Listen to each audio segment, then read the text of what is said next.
All right, everybody. Welcome back to Undergo Jayskode. My name is Juan Carlos, and today we have a very, very special guest. I didn't even get your name, bro. What was your name? Everybody calls me Neeks, but my name is Nico. Nico, yeah. Okay. So we got Neeks from Secret777s. Nice to meet you, bro. You too, bro. First time meeting you. I guess we'll start with just your story about like how you grew up, where you grew up, and we'll go from there. Okay. So yeah, I grew up, I was born in like the Redondo Beach area and then lived there for a couple of years. And then I moved to Simi Valley. Mm-hmm. Like a lot of my family's from Simi Valley on my mom's side. My dad's side's from like the Redondo Beach everywhere. And then when I was like seven or eight, I moved out to Oxnard. Okay. And I've lived here ever since.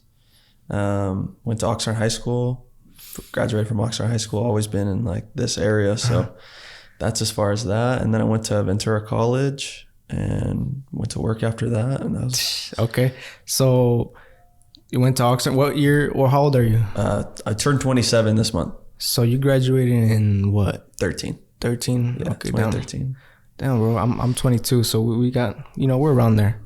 So you went to Ventura College. What'd you go to Ventura College for? I actually got my degree for welding. So I got state certified for welding. Yeah, I know it's something completely different, but that's what I thought I wanted to do. And I got state certified in welding. Did that for like 3 years out of college, and then ended up in the car business. Wow. Yeah. So from welding, how long were you in welding for? Well, did you even like do it? That was a career for you? Yeah, like the first 3 years out of college was all I did was weld. Wow. Okay. So, yeah, and then ended up in the car business, selling cars. For who? I was working at Ford in the service department. Okay. And then all my friends were selling cars. And I was like, oh, you know what? I definitely need to get into selling cars. Like these fools are making all this money. Like I got to start selling cars. So I started at Kia in Ventura. That was like my first place I ever sold cars. I'd never sold cars before. And ended up at Kia in Ventura. I'm curious, what did they tell you like when you first started there, like as a sales representative? Like, were they gonna train you and all this? Like, yeah, they actually did really good. That store was like supposedly pretty well known for hiring people who had never sold cars before and train them and get them up to speed on everything that they want out of a salesperson. So when I first started, I was paired up with like an older gentleman who taught me like everything. And I had a couple of family friends that were already in the business. So they kind of taught me like just the basics, the ins and outs. Yeah. And then everything else is just like not self-taught, but like you kind of just learn. Yeah, just by experience. By experience, yeah. That's good. So how long were you selling cars for? I was selling cars for like 7 years. 7 years? Yeah, just got out of it like last month. No shit. Yeah. Last month? This actually, I should say this last month was the first month that I didn't sell cars. I didn't have a normal regular job, just focused on the brand. Wow. Yeah. So you've been doing it for a while. And how's the business? Like, is there money in there? Like, how well did you do? Right now, the business is crazy. Like, it's nuts. It's kind of like in a weird position right now. But during COVID, people were making more money than ever. It was crazy. Fuck. Yeah. Is it because of like all the used cars deal? Or what was the biggest issue was there was a chip shortage. So all the new cars weren't being produced on the same scale. It was scaled down in production. So like, if a normal dealership gets a couple hundred cars a month, they were getting half of that or a quarter of that. They were having no new cars. Right. So all the dealerships were marking up these cars like crazy, like over MSRP. Yeah, $20,000-$30,000 over MSRP. And they can do that, right? They can do it because they know somebody needs a car and somebody will pay for it. And they're still doing it. Still to this day, they're still marking up cars. Fuck. Yeah. That's crazy, dude. Yeah. And what are the commissions like for sales? Every dealership's a little bit different. They have different pay plans. Like when I worked at Kia, so people say, oh, if you don't sell anything, you don't get paid, which isn't true. No matter what dealership you work at, you at least get paid hourly, worst case scenario. Oh, okay. So it's not even just commission only. It's like it's whatever's greater is the easiest way to explain it. So like say if you come in and you work the whole most dealerships pay on a 2-week pay period. Right. That's like their pay plan. So if you work the whole 2 weeks and say you don't sell one car, you'll at least get paid for the hourly for the time you'll be there, which nobody wants to do that. Yeah. And the dealership is going to look at you like, that's like somebody, you're costing us money because you didn't sell anything and we're paying you hourly. Yeah. They'll rather let you go. They'd rather let you go. Yeah. They'd rather try with somebody else than have you. That's interesting. Yeah. See, I work at BMW. Okay. So I kind of have a good idea of like the shortages and all that, the cars. Like we used to get like around 3,000 cars at the distribution center. Oh, okay. Right down on Wainimi Road. Yeah. We should be getting like 3,000 cars. Now we're only getting like about a vessel. I mean like a 3,000 a vessel. And there would be like 3 or 4 of them a month. Oh, wow. Nowadays, we're getting like maybe 1,000 maybe. And maybe like 2 or 3 vessels. That's crazy. So I know a lot of different brands had the same issue. Yeah. BMW, Rolls Royce. Same thing for Minis. We also do Toyota. We also do Volvos. A lot of Kias come through there, right? Kia, Hyundai, Maserati, Land Rover. So there's a bunch of business over there in the Port Hueneme. But so you were there for 7 years. I wasn't just there. I was just in the whole car business. So I started off at Kia. I was there for like 2.5, 3 years. And then I wanted a higher position that they wouldn't put me in as an internet manager.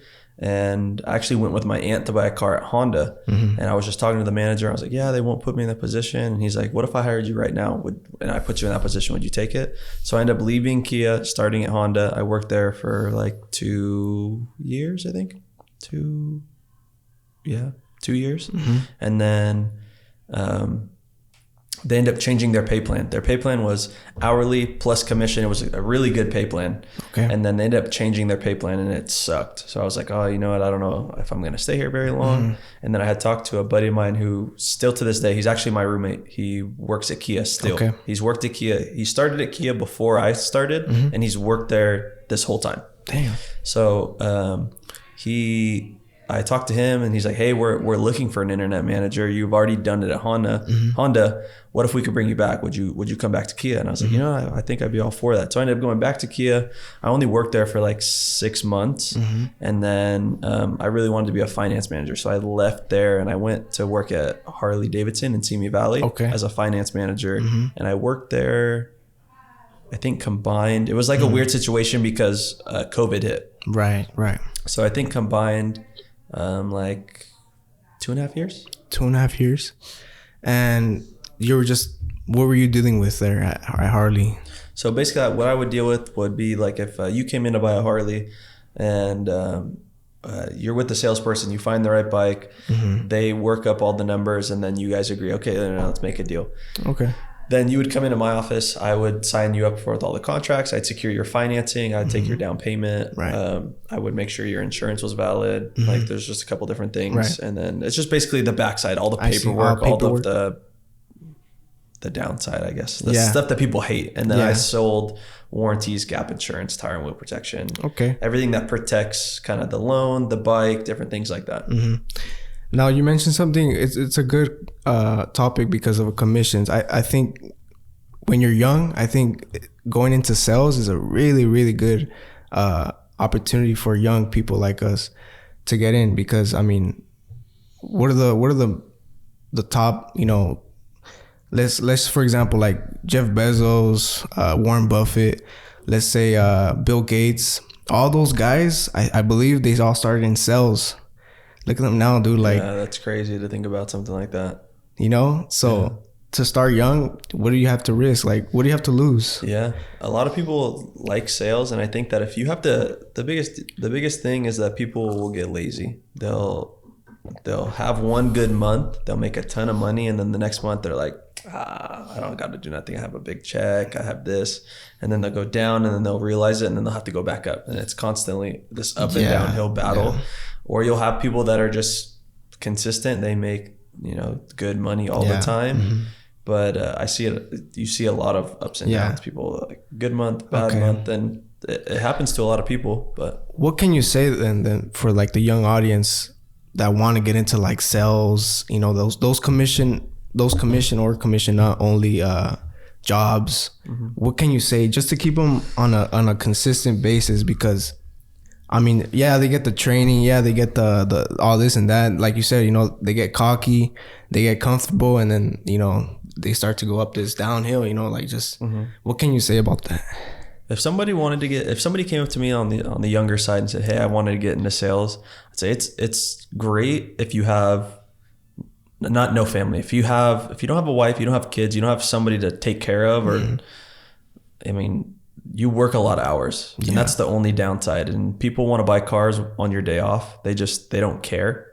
Like, hey, that's the time that they can come in, and it's like, do I miss out on the commission and split it with somebody else, or do I go in on my day off and sell the car? So like, that's the only downside. The downside is the scheduling. The upside is the money, the ease of not having to do physical labor.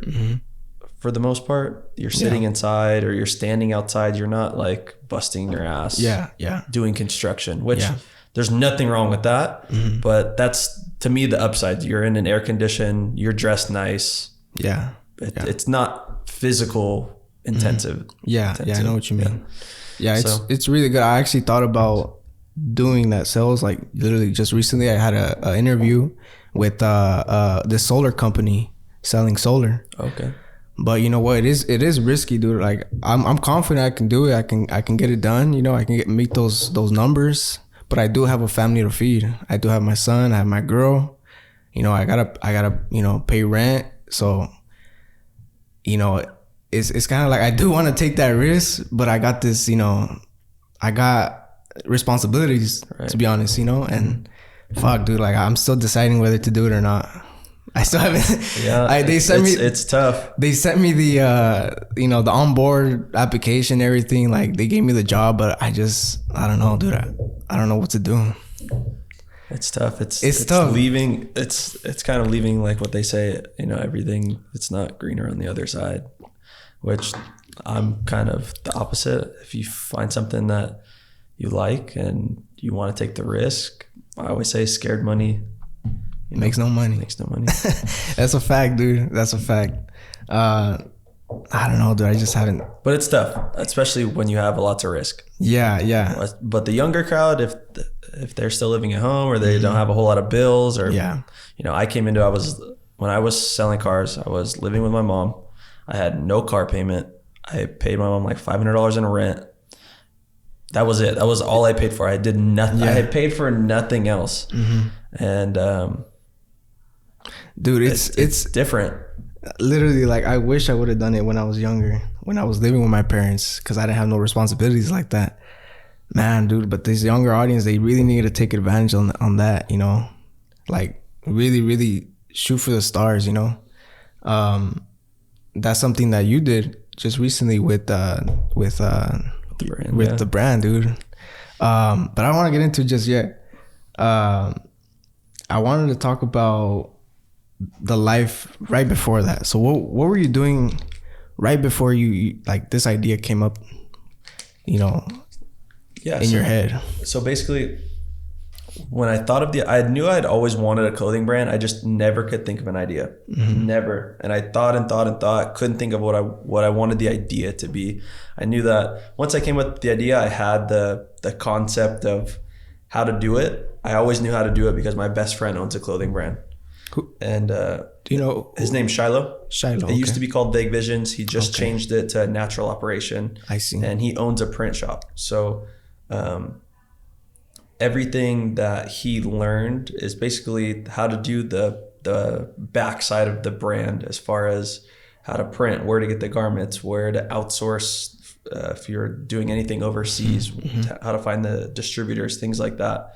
And I knew once I would come up with an idea, he'd be like the guy to help me out. Yeah. So I thought, couldn't think of anything to save my life. But at the time I was working at Audi in Oxnard. Okay. And I was there, and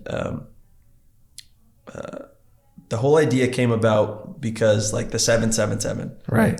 And my grandpa, his favorite machine at the casino was the 777 slot machine. That's fine. So I'd always had like that kind of like in the back of my head, but I just never knew what to do with it. Yeah. And I was at work one day, and I had just like drawn. I was like, oh, you know, like the 777. And I was like, how could I make that into a brand?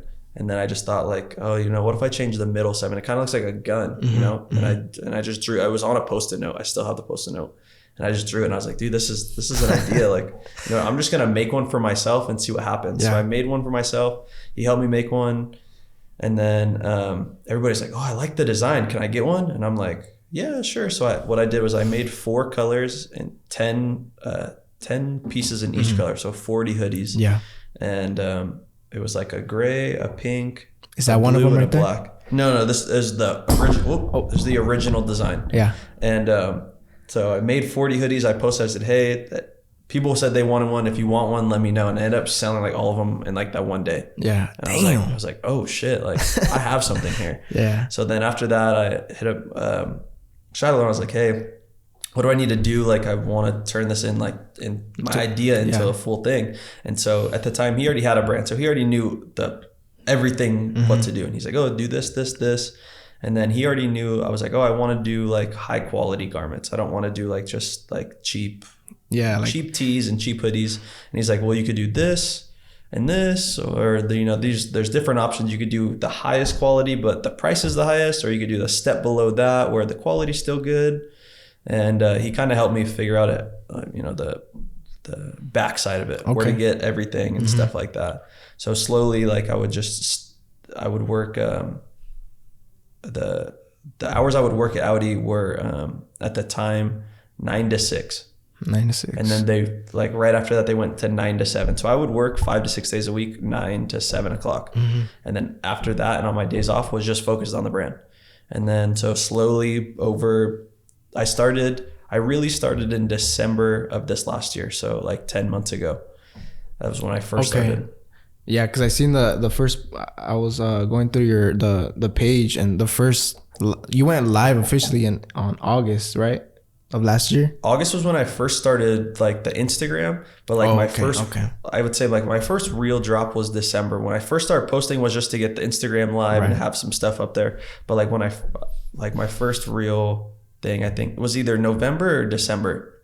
Of last year, at the end of this last year. Yeah. So, I would just slowly do everything, like try to come up with like what I should do next and these different ideas. And then, I had to get like, once it really blew up after, it was like my second or third drop. And I ended up doing like a crazy number. And I was like, okay, I got to get set up with like a business account. I got to set up my LLC. I got to do everything to protect myself and to get set up for business. Good. So once I did that part of it, it made everything else so much easier. Where'd you get the business side, like that business mindset where like, oh, I gotta get this like license and all that? Where'd you learn that from? Was that from Shiloh? Shiloh kind of had that already set up for his brand. So part of it was him, but part of it was my boy Kai. He used to live out here. Now he lives in Arizona. His business is, he does credit repair and he does like helping people start up their business. Shout out my boy Kai. He helped me through everything. He's like, oh, you should do your LLC through this state. This is what you have to do this. To get the business bank account, just wait for this, ask him for this letter, take this to the bank. This is everything you'll need. And he kind of walked me through step by step. And I was lost through the whole thing. I had no idea. Wow. Like I was like, this seems like, and I was expecting it to be like really hard to set up an LLC. I was like expecting it to be, dude, it is so easy. Yeah. Like I was like, that was the biggest thing I was worried about was setting up an LLC and being like, oh, like this is way harder than I'm thinking it is. Yeah. So once I set that up and I set up the business bank account, I started getting business credit, and then that was kind of the big thing for me was setting up the business side of it, to being able to file my taxes, being able to separate my personal and the business. Because at first, like all the money I was spending on the brand, I was just separating it between, like, I had 2 checking accounts, like personal checking accounts. And I would try to separate it, but it never really worked how I thought, because I would like deposit money from my personal to start up the brand, and that money would like go back into my personal and wouldn't go through like this other one. And it was super confusing at first. So once I was able to separate my personal finances from the business finances, it changed everything. That's really important too. Doing it yourself, like this podcast, I do it myself. Like it gets really complicated sometimes. You get stressed out. So like for that young audience, like don't let that ego, take over you, because dude, at the end of the day, you're gonna need help in something. You're gonna need help. And I feel like a lot of kids don't, they have too much pride, like, oh no, I can figure it out, this and that. Like, no, dude, you need help, whether that's how to start the brand, in the business side, or just, marketing. By the way, you do a really good job in marketing. Do you have a really, really big audience? Just because of the fact that you started last year is really impressive. How did that grow? Like, what exactly did it just do? Like, organically? Was that just something organic that just started growing? Or no, a lot of it has to do with like promotions. So right now, all I was doing was promoting ads on like Instagram. So when you go and you scroll through and you see a sponsored ad, that's all I was doing at first. Was just it's called boosting a post. Right. So it's just getting to an audience that you can kind of select, like an age group, where the targeted cities are, and that's how I was just kind of doing it at first. Was just going through and messing around, and you can do, I think, like anywhere from like $5 a day. Oh yeah, to, I don't think there's a max, but no. So I was just boosting posts, and then it was just kind of like a domino effect. Like I would spend like whatever. At first I boosted a post, and it was like I did like $5 a day for like 5 days. Yeah. And then I saw like the followers and the people watching the videos, and then it was kind of like a domino effect, because like I would spend, like $5 a day, and I'd get an order, and I'd be like, okay, like I spent $5 and I got an order for $25. Like, okay, now I'm going to take that money, I'm going to boost my post for $10 a day for the next 5 days. And then I get 2 orders. I'm like, it's just the money just kept coming. Yeah. And then I got to the point where I was spending like three grand a month just on boosting ads. Posts. Damn, dude. And I know Instagram just changed their algorithm where it's not working as much. Yeah. But I'm actually working with a guy from Carpinteria. His name's Neeks. He's helping me set up the TikTok ads. Good. So me and him are working together. He already has done it for his brand. He's helped a couple other brands. So I'm hoping that boosts the sales. Yeah. Boost the sales. I guess that's the main thing is the sales. So that's really good, dude. Marketing, advertising is really, really important. TikTok, and what I see, like a lot of good businesses and stuff blew up because of TikTok, like during COVID and stuff. And you started the brand during COVID, right? Or a little after? It was like right after, I think. Let's see. It was like March, I think. Was it March? March of 2021, I think. Well, okay. Look, COVID started like around, let's say, the beginning of 2020. It was like March 2020, I think it started. March.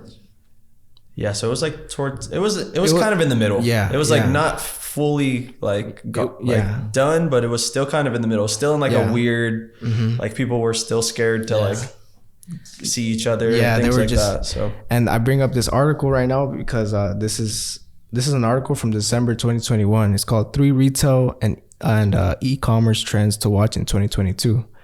I highlighted a bunch of little. This is like an article of predictions. So let me just read some out to you. So here we go.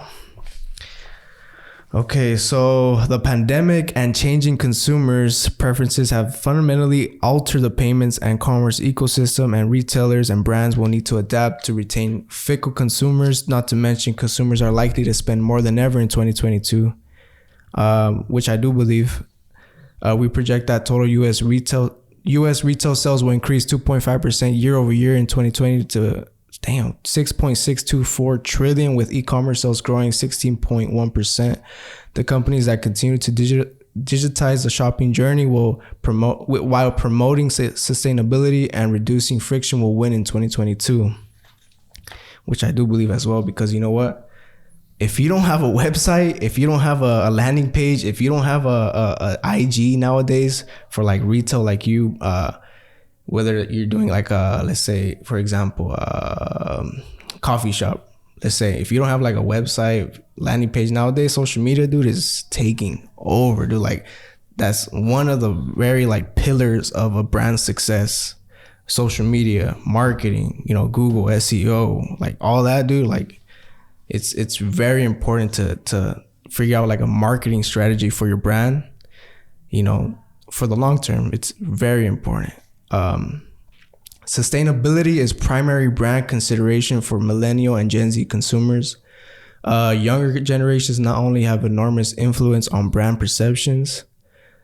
By the way, there's no influence. You don't. What's like the marketing play like as far as the brand? Because I see a lot of clothing lines. They do a bunch of how do you say it? Like they get a lot of influencers to promote their branding. I think that's really smart, just because of the fact like they have this audience, and that obviously like it's a win-win for you and for them. As far as relationships goes, who are like those mentors for you that are kind of guiding you towards? Because I see you follow. I follow him too. He's like he's from LA.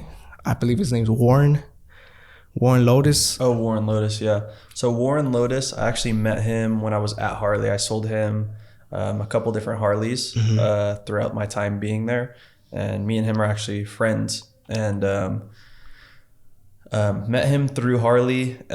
He is it's tough to call him like a mentor, because at the same time, like I it's not that I don't talk to him, but I feel like when I talk to him, it's more about other stuff versus about the brand. And yeah, he's super cool dude. He's super down to earth, and I wasn't expecting it. And when I first met him, he's just a goofball. Like honestly, he's super down to earth. Like, and he just kids around. And I don't know if I was just expecting something else, but yeah, it's just like the way that he runs his clothing brand is insane. And his story is even crazier. Really? And I haven't heard his story through anybody but him. Like I haven't heard it like on podcasts or anything like that. So I don't want to go into detail about his personal life, because I don't know if he told me stuff that he doesn't want people to know, but his upcoming and like what he went through to get to where he's at now is unreal. Wow. Okay. Let me just finish this off. This is kind of, I never really thought about this. So rental and resale fashion are a win-win-win for consumers, retailers, and the environment. Think about that. Rental and resale fashion. What does that mean to you? Like rental, like, you know that one app, the Real or something like that? Where you like, I think you can like rent out your clothing. Like, oh, really? Yeah, it's an app. That's crazy. Like Poshmark's one of them. Fast fashion is out, sustainable fashion is in. It's too soon to announce the end of ownership, but borrow, don't own propositions like Rent the Runaway have cultivated strong consumer bases and will gain momentum in 2022. Let's see. Ultimately is the last one. Ultimately, sustainability is all about gain, not pain. Adjustments are difficult, but retailers that adopt sustainable supply chain, packaging, and revenue models will position for growth, especially as younger shoppers wield more influence on consumer spending. So you started off on like just online, right? Yeah. Do you ever plan on opening up a physical store? Maybe if I ever get to the point where I need a spot like that, like a big space, it would be cool. I don't think I'm anywhere close to where I need to be as far as business wise goes to open a store, just because the overhead is another cost. Right. It's nice that everything is online. The only thing that I feel like I am missing is a lot of the younger crowd. A lot of them don't have access to being able to pay with like a debit card or a credit card. And so I think that that's where some people miss out on being able to buy stuff. Like, oh, I only have cash. Like, you know, everything I do is online. So I think that I'm maybe missing out on that small little portion of people. But everything's easier to do online without having the face-to-face. It's just easy. No, it's easy, dude. And that e-commerce, did you do that all yourself, like that Shopify store? Yeah, I set up the Shopify store. Shopify is super easy to work with. For anybody who wants to start a brand, I'm still on the basic plan that Shopify's with. It's nothing special. It's cheap. But it's everything you need. They will. You can set up your website through them. There's everything you need to do. You can do through Shopify. You pay them. They take a percentage. But they also run all of your payment management. They do everything for you. You can literally build your website through them, post it, and they do everything, which is super nice. They'll track your inventory. They'll track your customers. You can do all kinds of advertising with them. You can do email blasts. You could do text. You could do everything through them. And the cost isn't anything crazy. It might be a lot for somebody who is just starting, but it's just something you have to deal with. Yeah. What would you say to someone that would want to start like a clothing brand, merch? How much money did you start this brand with? Personally, I came into it with like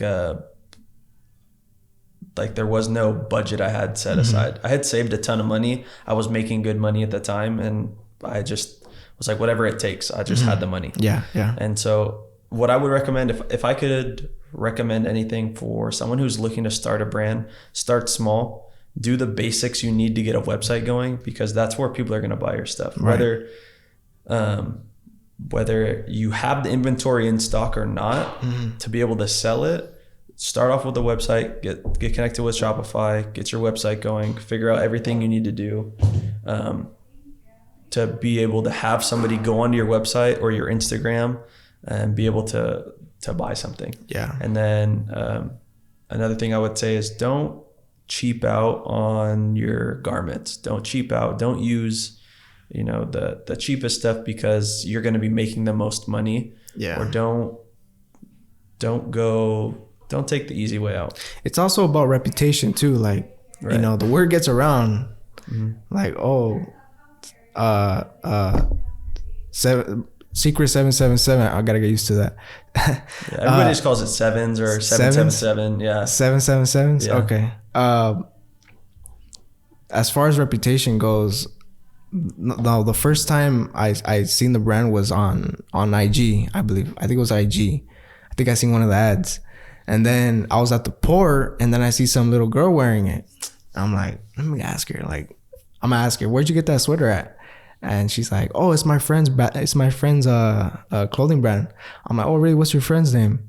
And she just showed me her IG, basically. I'm like, okay, cool. It's because I have a podcast and I kind of want to have him on the podcast. He's like, oh yeah, he's really cool. I didn't get her name.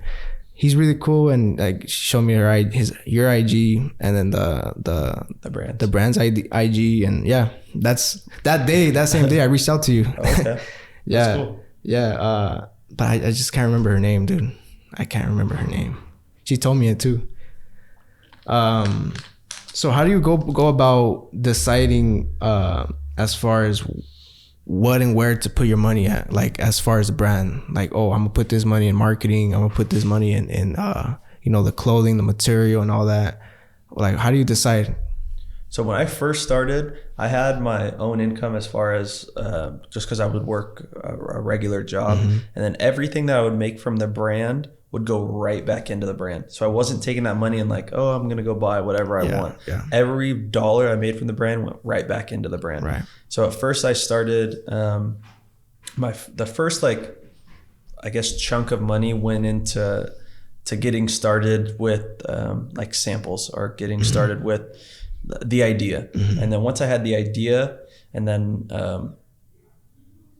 that's kind of where it just slowly went up and up and up. Okay, so this is the idea, this is what I need to make. And then what I first did was I would print all these hoodies, and then I'd have them all set up. It's funny, I had my mom's whole kitchen filled with hoodies this one time. It was like my first big drop. I had them all, like I spent days like doing all the printing and doing everything for the hoodies. And but now that I look back on it, I wish I would have done things a little bit different. I wish I would have started a little bit smaller, focused more on the presentation, the way that I had posted on Instagram. And that's kind of the way I'm shifting right now, is I kind of want to get into a little bit more artistic side of it, instead of just posting the generic picture of the hoodie or video, or you want it to look a little bit more professional. Right. Yeah. The presentation, I think, is what catches a lot of people's eyes. Yeah. The logo alone, a lot of people just like the way it looks, but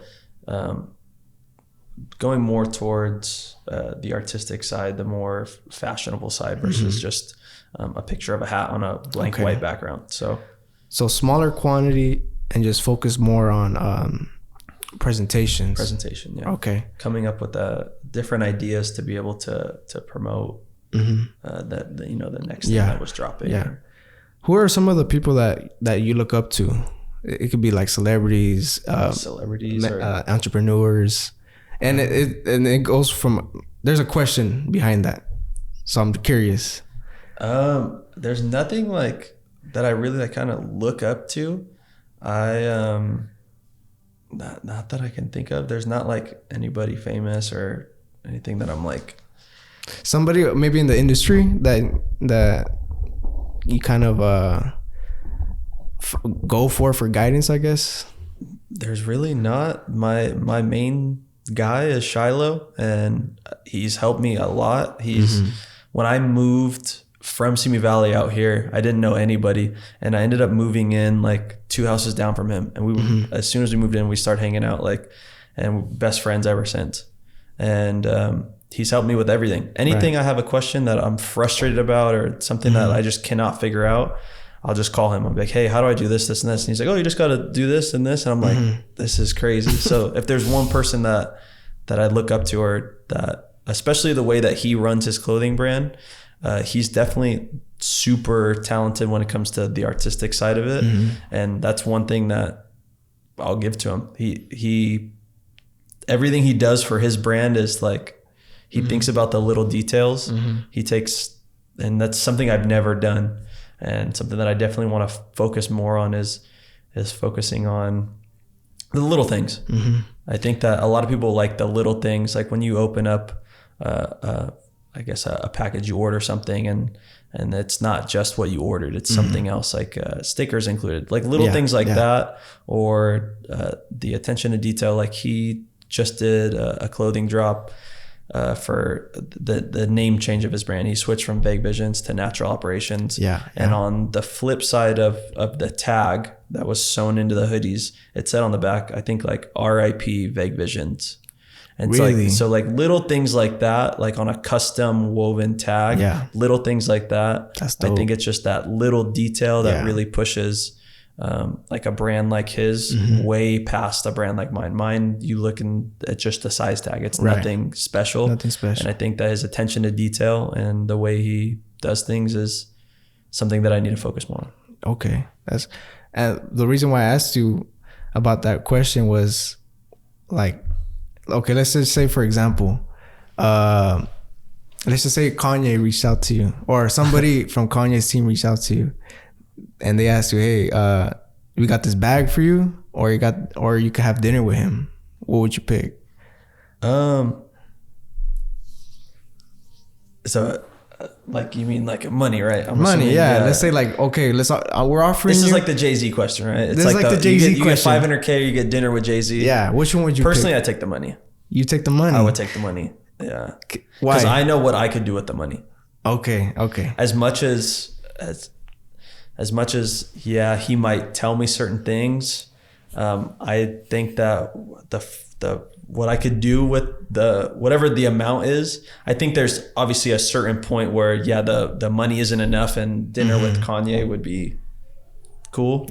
Or whoever the celebrity is, but there's at a certain point where I know what I could do with the money to progress myself. So I think that I would probably, depending on the amount, I would probably pick the money personally. That could go for just about anybody, whether it was Kanye or any famous fashion designer. You're right though, because somebody who doesn't know anything about what they're doing, I'm pretty sure they would take the dinner instead. I mean, unless they're stupid, because they take this money. Well, I mean, I guess There's a balance to it. It also depends on where you're at. And like, I know, I would say I know a fraction. I know a very small percentage of what I'm doing. Honestly, I when it comes to the little things, I don't know what I'm doing. I've never ran a brand. I've never done any of this. This is all new to me. And I started from scratch. Like, there was no one that was like, I shouldn't say that. There was people guiding me through it. Yeah. But it was like, I made so many mistakes when I started that honestly have helped me, because now I know it. I know not to make the mistake. But just like the little things, like one time I did a drop and shipping. So I do like a flat rate shipping, and shipping to Hawaii is stupid expensive. Shipping to Hawaii? Shipping to Hawaii, yeah. And I ended up getting screwed over on like all these orders that went to Hawaii. Yeah. And it was just like a learning curve, and I had to bite the bullet and just ship all these orders. And shipping to Hawaii is like $20-$30. Fuck, dude. And I ended up just having to do it. But like 80% of my orders go to outside California. 20%? No, 80%. Oh, 80%. 80% of my orders are outside of California. Really? Yeah.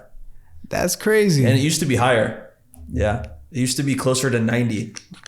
When I first started, when I was first promoting through Instagram, it was like almost 90% of my orders went outside of California. Fuck? Yeah. That's crazy, dude. In a year, you would think, I mean, the community here, the audience you have is local. Like, a lot of people support you around here. Yeah. So 90% is a big number, dude. It's a huge number. Outside of US? Yeah, when I first, not outside of the US, but outside of California. California. Okay. So when I first saw that number, I didn't believe it. But then I slowly like started going through like and paying attention to the customers' names and their location when I was shipping stuff. And yeah, it's like shocking to know that like people all over. Dude, you're nationwide, dude. Like people all over, yeah. When I first started, it was like 3 or 4 months in when I got my first order to Japan.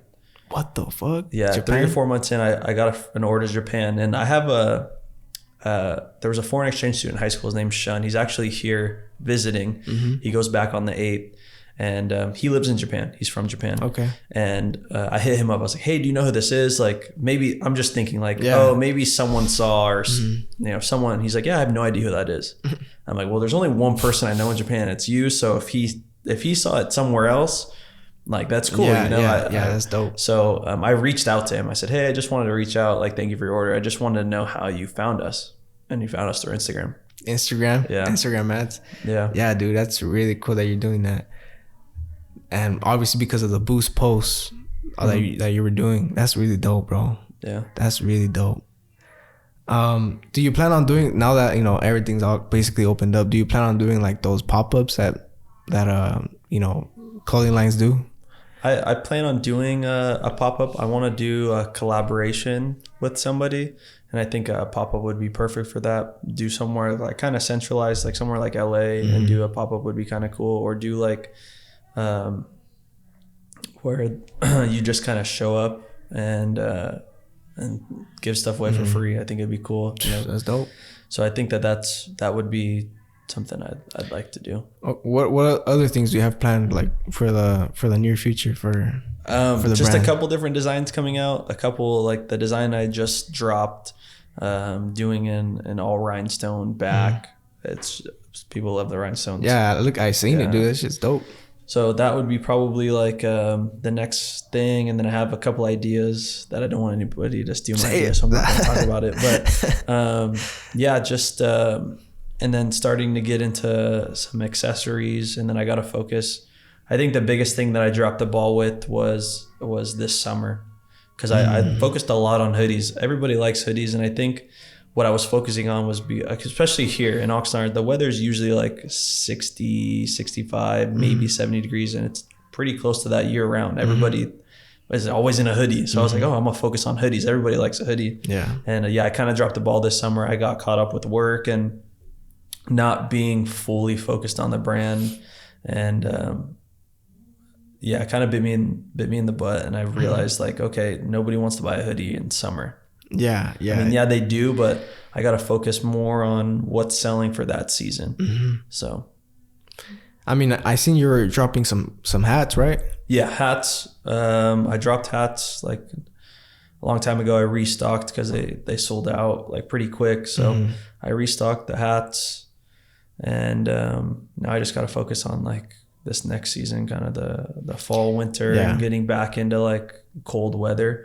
So I think that's probably the next thing to focus on. Yeah, and now that you're full time, it's about to go crazy, dude. Yeah. Congratulations, by the way. Thank you. You know, to go full time in something that you're really passionate about, that's a lot of entrepreneurs, that's their goal, you know, to go full time in that. So like I said, congratulations to you for, you know, accomplishing that. Thank you. We talked a little bit about business education. See, content. What are your ideas as far as content? Like just basically those photos that you'll be taking, like of just the IG, or you plan on doing like, let's just say, for example, like I mean like, for example, skits and like let's say I don't know, like TikTok reels. Yeah, I kind of want to get like that's kind of the more artistic side, is being not just a regular photo, being more like having like edits or videos or different content that just is kind of separates you from someone who's just like how I was usually doing, just taking a photo and kind of pretty basic. So I think that's the next step, is getting into the more creative side of it. I think that's probably the next step. That's dope, bro. That's dope. Okay. Let's see. I feel like we're missing something, man. Let's see. Did we talk about how you came up with the name? So I don't tell a lot of people this, but I'll tell, like, it's not a huge deal. I hate the name Secret7s. It was just what I had came up with at the time. And honestly, it was like one of the ones that wasn't taken. I wanted like the sevens, or I wanted a couple different things, and all of them were taken. Really? Yeah. Like as far as like just like a website, or like using the Instagram was the first thing for me I had to create, was the Instagram, and everything I wanted was taken. So the Secret was kind of like a last resort, to be honest. Wow. It's not something that like I like to say, but it was definitely kind of like I was kind of like, screw it, like I gotta come up with something. Yeah. So do you plan on keeping it? I might have a name change, kind of an idea of what I want to do.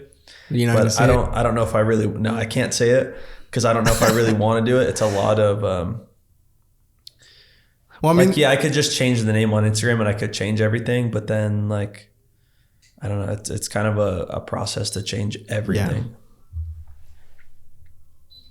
I see what you mean, but I mean, you're still young, dude. Like the brand is still young. Like if it's any time that you want to change it, it's in the beginning. Like if not, you're gonna wait till you're 5 years in. Yeah, it's just tough. I think that when like it doesn't roll off the tongue real easy. Like how you were saying, like it's hard to get used to saying Secret777s. Yeah. Like if it was just like the sevens, like if it was just the sevens, something simple like that, it's way easier. That's why I just call it like, 777 or the sevens, or I call it, I don't even call it by its regular name. So somebody has that page named The Sevens. Somebody has it. Yeah. I reached out to them asking if they would be willing to sell it. They said no. Fuck. Yeah. It's a younger kid who owns a brand. Oh, okay. And he never did anything with it, but he's like determined. I hit him up all the time asking if he wants to sell it. Damn, and he's like, no, I don't want to sell it. Like my brand, I'm going to do it. I'm going to do it one day. I'm like, so how much do I have to give you? He's like, no, it's not for sale. Fuck, man. So that sucks. Yeah. Well, I mean, at least let them know, like, hey, if you ever plan on selling it, you know. Oh yeah, I've told him. Let me know. I've told him multiple times, like, I'll buy it. Like, you just let me know how much, I'll buy it. So the seven, what other names have you did you come up with? I thought of like the sevens. I thought of I haven't thought about this in a long time. I really just wanted the sevens, like THE, the number 7, and then the letter S. The sevens, or I thought of casino sevens. I thought of a couple different things, but I I do the shooters and lovers. I think that was like kind of like I ended up putting it on the back of hoodies, and I have that Instagram. I have that name, shooters and lovers, and I think that is easy to say. It's way easier. Shooters and lovers. Oh yeah. So I don't know if I really want to change the name to shooters and lovers. It's kind of not related to the sevens. The sevens. Yeah. And it's cool to kind of keep them separate, but I don't know. I might just come up with something, and if it's not taken, just make that change. So yeah, because Secrets, it's a cool name. Don't get me wrong, it's a cool name, but just the way like it rolls off the tongue, it doesn't roll off the tongue. No, like it's a cool name though. It's dope. Like Secret777. It's like a I don't know. To me, when my first impression was like, oh, this is like a dope, exclusive like little club, you know, Secret777. Like it's dope, but it just doesn't roll out. Yeah. See, even like the name Secret7s would sound way better. Like just having 1 7. Yeah, there you go. Secret7s. There you go. I think it's taken. It's taken? I think so. I think anytime I think of something, I like look. Secret7s. I think it's taken. That sounds dope. I bet you it's not. I gotta hop on the service in here isn't very good. But yeah, I think it's taken. Let me see. I think last time I looked.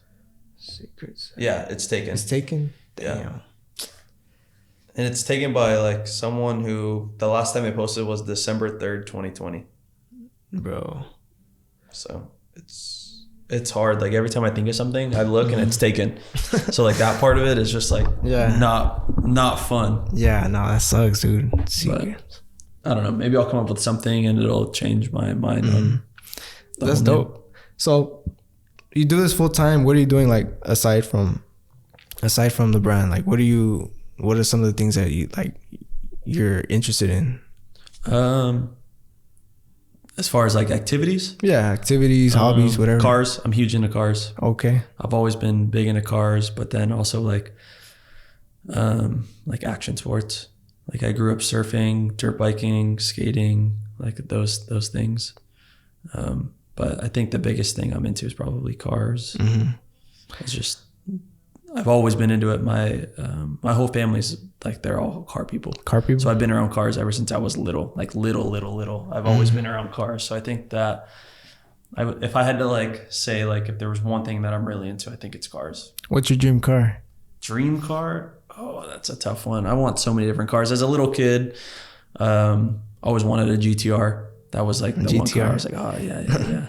So I'm actually thinking about selling my Supra right now and buying a GTR. But do it, dude. Why not? Why not? Yeah, it's just money, right? Yeah, why not, dude? I mean, it ain't going with you. Yeah, that's true. You know? But yeah, I just got to make sure that everything I'm doing is just, financially responsible at this point. So yeah, it makes sense. But yeah, I eventually here shortly, I want a McLaren. That's like my. That's like I wouldn't say my next goal, but definitely in the next couple of years, I want to be in a McLaren. That's dope, bro. That's the goal. That's dope. I think that I have to get the GTR just to satisfy the little kid in me. Like oh, you got to get the GTR. Like I've had like a bunch of different cars, and I think that the GTR, like I have to. I think it's just that itch, that you want it. So as of today, you're by yourself, right? You have like technically no help. Like you're running the business on your own. At what point do you think you're gonna start like needing to hire somebody? Soon. Yeah, it's a lot of work. Like, and it's tough to say, and I hate to say it, but it's a lot of work, and people don't realize it because they want to order from somebody and have their shirt the next day. I get it. Like you could order something on Amazon and get it the next day. Yeah. Or 2-day shipping and it's free.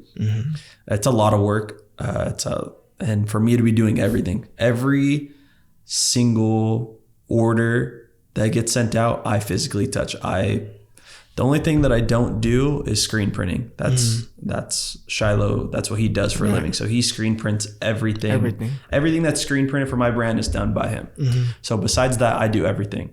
Everything that has rhinestones, I have physically pressed. No way, dude. By hand. Are you serious? Yes. How long did that take you? A long time. Fuck. And people just don't realize it. They just think like, oh, it's done by somebody else, or it can be done quick.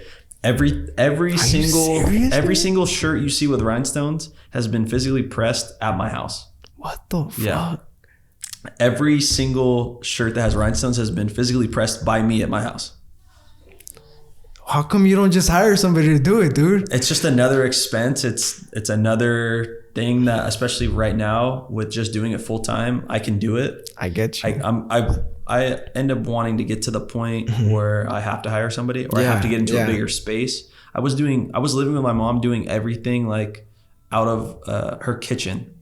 Like I have this photo on my phone that is I've taken slowly photos. Like when I had my first drop, it was like 20 packages, and I was like, it took up like the whole hallway, and I was like, oh dude, that's sick. Like, I never thought I'd be here. That was like one of my first drops. And then after that, I had this photo where like it's weird. So my mom, the way that the houses are set up down at the beach, all the kitchens are on the second floor. Okay. And the living room's downstairs? Well, downstairs is like bedrooms, garage, laundry room. But for some reason, like beach houses usually put the kitchen on the second floor, which sucks for carrying up groceries, but it's just the way it is. And so like, it's like the living room, kitchen, dining room is all upstairs. So I have this photo of all of these hoodies in boxes covering the whole upstairs of my house. And it's just me standing in the middle and I don't know. I got carried away off of what we were talking about. But more, I guess more of the story is that, everything is done by me except for my screen printing. It's just because I don't have that's crazy, dude. The equipment to do it, nor the patience. That is something that I just can't. I'll just have somebody do that has been doing it for a while. Shiloh's my guy to go on screen printing. And the nice thing is Shiloh does everything. So for someone who is coming up as an upcoming brand, I would just talk to him directly. He'll do your graphic design. He'll print your logos. He'll do everything you need to do. He'll guide you for the right distribution for anything, accessories, hats, glasses. He can do everything. He can fully start you up, like start your brand up as far as the backside goes, as far as the brand, getting started with the product. Okay. But everything is done by me. So when people are like, "Oh, how much longer? Why is it taking so long?" Yeah. As much as I don't want to be an asshole, I just don't want to be like, "Hey, like, I'm sorry, it's just me." Like, I'm curious, how long does a drop take you then? Like a long time. Like this last drop that I do, I'm still to this day packaging orders. Fuck, dude. Yeah. Say exactly how many orders I have to finish before. Because, dude, I mean, to me, in my eyes, dude, I think you're ready to hire somebody on, because you know what? I have 175 orders that I need to fulfill. Okay. And do those have like rhinestones and all that? Some of them. Some. Yeah. How long does it take? Just one? How long does that take you to do? It all depends. So I have one hoodie right now that has 3 different rhinestones in 3 different places. Hoodies like that take forever. I'm just going to be straight up. They take forever. Okay. And that's why I charge a grip for them, because they take forever. It's like, it's rhinestones on the front, and on the back says shooters and lovers, which has to be heat pressed because the rhinestones don't stick to a screen print.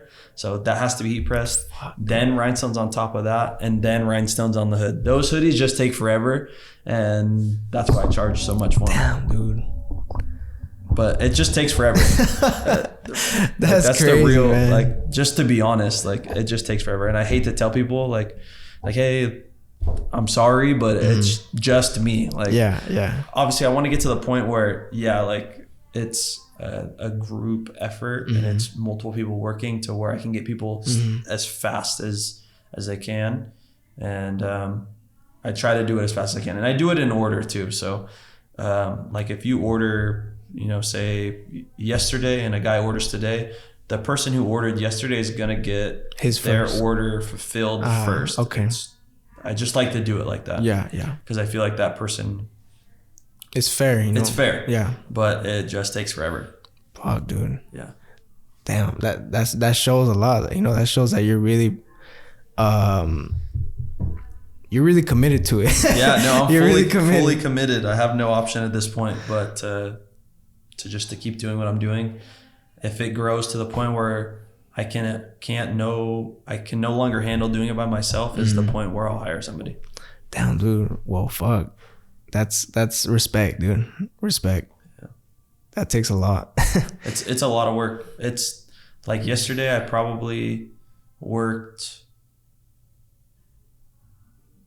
let's see, I had to run around and pick some stuff up from the print shop and like different things like that. But I probably worked like a 12-hour day yesterday.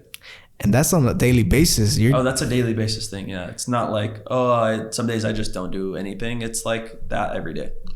Fuck, dude. Yeah, that's the life of an entrepreneur. Like, for real. It's a lot. I definitely didn't think it'd be this much. But as soon as I get to the point where I just can't do it physically anymore by myself, right now it's like getting to the point where it's like I can still kind of hold on.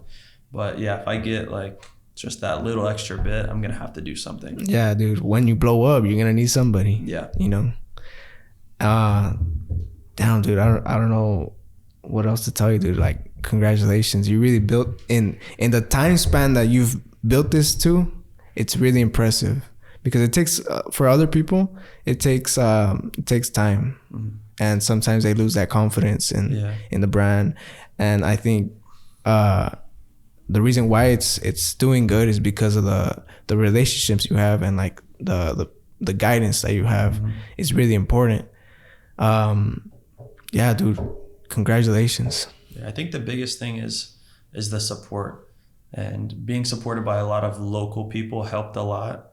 And I think one of the big things is when people start a clothing brand, their friends are like, "Oh, let me get a t-shirt." Just by somebody saying, "Oh, let me get a t-shirt," like, and they're them expecting it like, "Oh, I'll just rock it," like promote it, basically. Promote it, yeah. Like, if you really want to see somebody that's starting as a brand succeed, pay them the $25, pay them the $50 for the t-shirt. It may sound like a lot, but to that person, it's like setting their future up. And that's why I'll always, like, if I see something that's like a upcoming up brand or whatever, I'll just buy it, because I know the support for them to realize like, oh yeah, like that's the next step. Like, oh, if I keep getting these orders, I can get to the next step. Yeah. And I'm not gonna lie, especially starting a brand, it takes a lot of money. Yeah. And I'm not gonna front and say, oh, anybody can do it and this and this and this. It's an investment. It's definitely an investment, but you're either all in or you're not. You have to figure out whether you're going to be all in or not. And if you're trying to like kind of be like, oh yeah, like you'll get to it and like, oh yeah, the next point. But a lot of it is just investing. Yeah. And I was lucky enough to have that money, like make decent money to be able to invest in the brand. And people always say, oh, like what's the key to success? It's money. That's just the way it is. If you have the money to invest into a brand, it's going to be somewhat successful as long as you put some heart into it. Yeah. But people say, oh, you can start a brand and it doesn't take a whole lot. It takes a lot of effort, but mostly just takes the money. Did you ever think that this wasn't going to do well? There was a point where I second guessed myself like halfway through, and I was like, I don't know if this is what I don't know if this is going to work out. Right. And I was super confident at first after I sold like that first batch that I had made. And I was like, oh, this is going somewhere. And then I had a time where I was like, oh, I don't know if I really want to do this. Like, it's a lot of work and it's a lot of money and I was like, you know what? And then I had just thought, like, I was like, I just want to work for myself. I don't want to work for somebody else. And if I can get to that point, like, I'm just going to tough it out. And I'm glad I did. And I think that happens to a lot of people where they get to a point where whether they lose interest creatively or they just don't have the funds to back it, or something comes up where they have to make a decision, and their decision is to not do it anymore. And, I can just recommend for anybody who's starting a brand is just to push through it. It's the little things, And especially if you have the support of people that are willing to back you,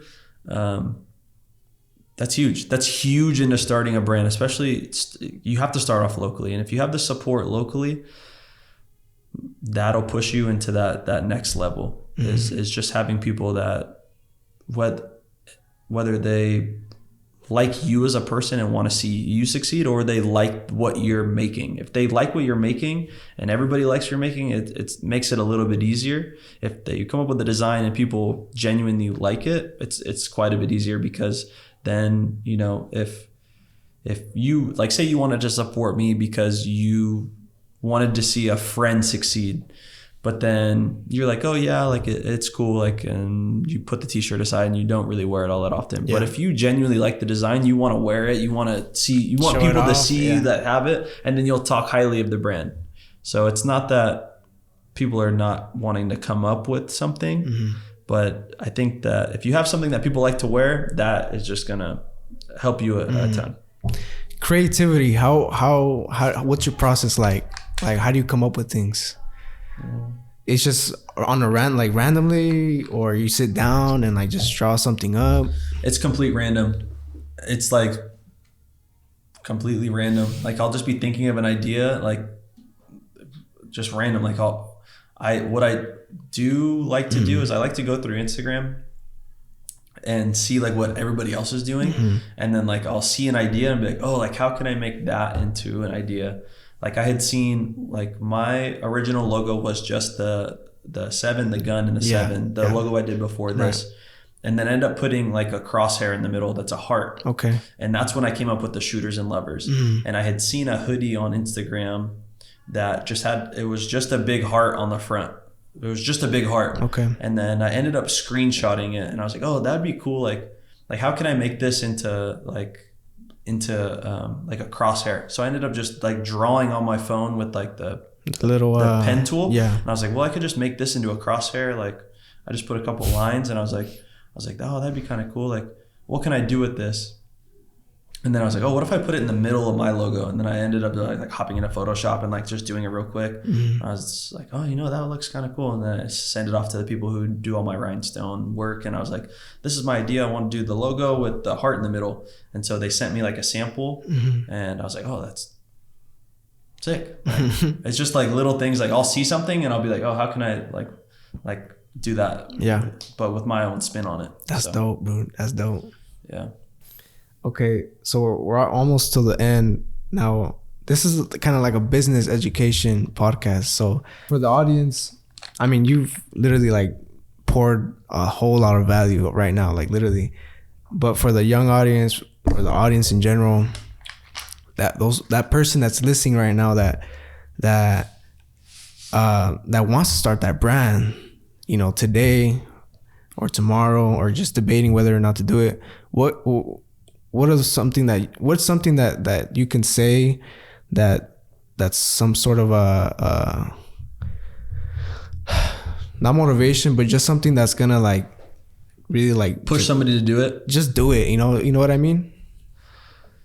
I wouldn't say I have something that's gonna tell somebody just to do it. Like if you want to do it, you'll do it. That's just, I mean, that's kind of life. If you want something, you'll do it. But what I can recommend for someone who's wanting to start a brand is I can give like the first couple steps that if I could go back and tell myself in time what to do, would be I'd create an Instagram.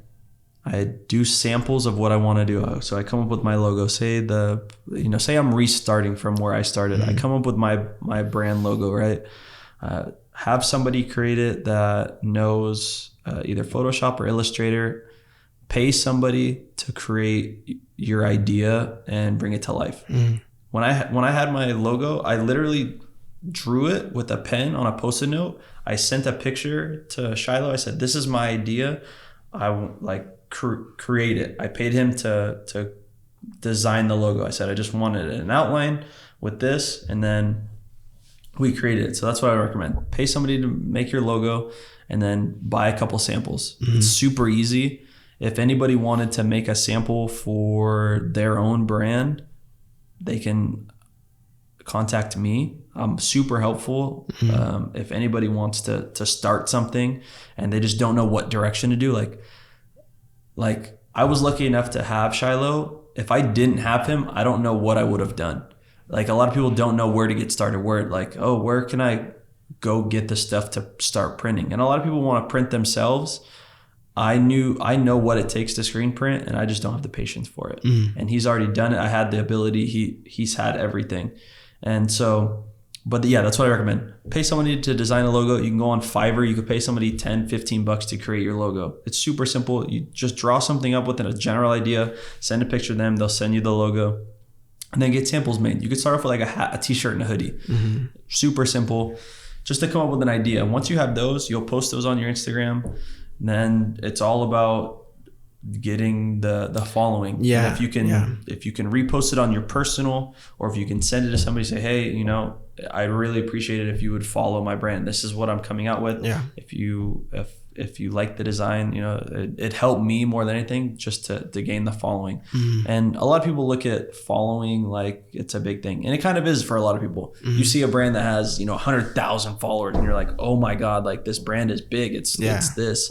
And Instagram has a lot of pull on especially people that, you know, if they see a brand that has 500 followers versus a brand that has 100,000 followers, if it's the same product, they're most likely going to gravitate towards the one that has a ton of followers. And it's just the way it is. I think it's like that with a lot of people. But yeah, if you can get your Instagram growing, get people to start following you, get people to share it to their following, get a repost, something like that. And then you'll get people who are like, oh, how can I get one? If they like it, how can I get one?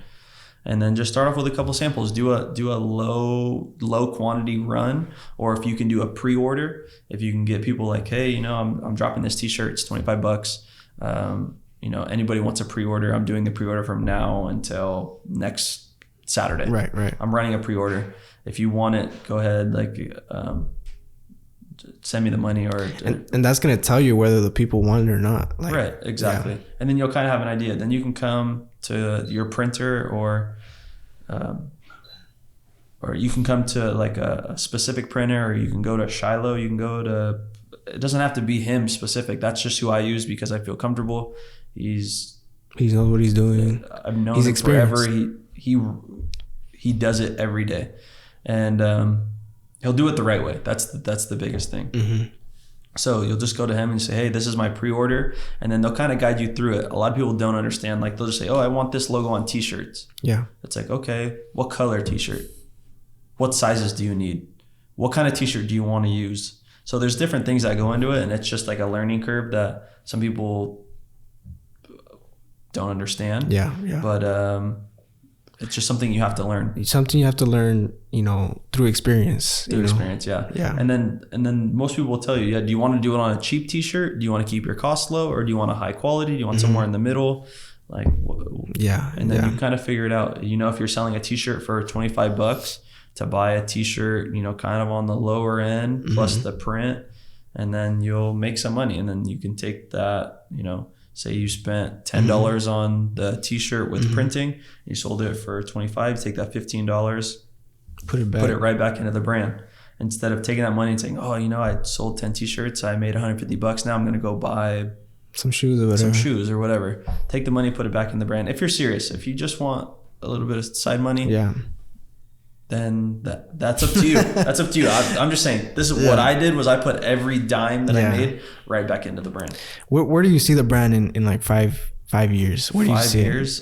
I have no idea. I was surprised that I gained the traction that I did over the short period of time. So I can only imagine where I'm going to be in 5 years. Damn, dude. I'm gonna keep my close eye on you, dude, because it's really impressive what you did, or what you've done. You know. I think it's going to keep going. It's like, let's see. I try to respond to every DM I get on the brand page. Yeah. I try to respond to every DM as it comes in throughout the day. Right now, not including like just the primary stuff. Like this is all like friends or people that I'm working with, things like that. The general is just like people that had questions I already answered. Yeah. But I have like 98 people that I have to respond to today. Damn, dude. So I'll usually wake up and just kind of go through and see like some of it is BS. It's just like, and then lately there's a couple Instagrams that are trying to impersonate me. Oh, really? Yeah, like fake pages? Yeah. I did a giveaway, a mystery box giveaway, and they followed every single person. Not every single person, but they followed like a grip of people. Whoops. They followed a grip of people. And let me guess, they're asking for money. They're just like, look, like that's the fake account. And it's literally my logo. It's a close name to what it is. Yeah. And they're following people and then sending them like a message like, oh, you won the mystery box giveaway. Like, fill out this information. And so a lot of the DMs are like, hey, is this you? Did I really win? Yeah. And it is what it is. It would be nice to get verified. Yeah. If there's somebody out there that can help me get verified, I will pay whatever it takes. I've tried to do the verification, but I think I need to gain a little bit more traction as far as following and like a little bit more presence before they'll allow it. I've tried and they just don't. They don't like it. They don't care. Instagram won't verify it. So if anybody wants to give me the blue check mark, I'll pay for it. Yeah. Are you just on Instagram or are you on YouTube or you on well, you said you're gonna do TikTok? I did. I made like TikToks like on my personal like my personal page, and like you don't really care for it.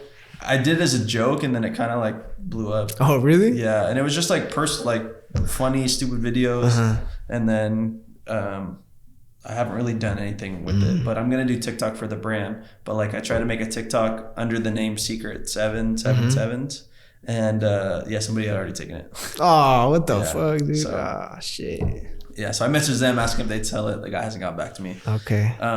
But yeah, so I'm gonna focus a lot on the TikTok side, but for the brand, not for personal. Okay. But other than that, just Instagram. I mean, my personal, I have Twitter and Instagram for my personal, but as far as the brand goes, it's just Instagram. Every single thing I do is through Instagram.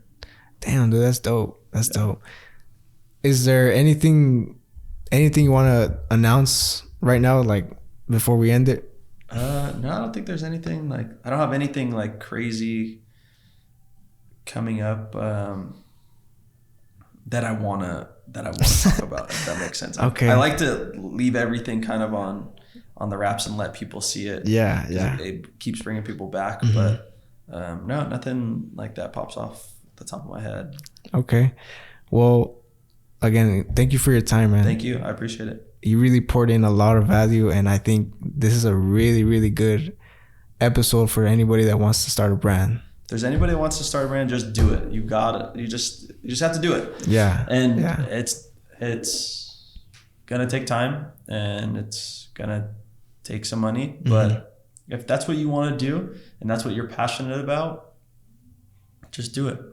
Yeah. You could do it on the side. You don't have to do it full time. And if it gets to the point where you do it full time, that's the goal. That's a goal for a lot of people, is just to be able to do a brand full time. That's kind of how you did it.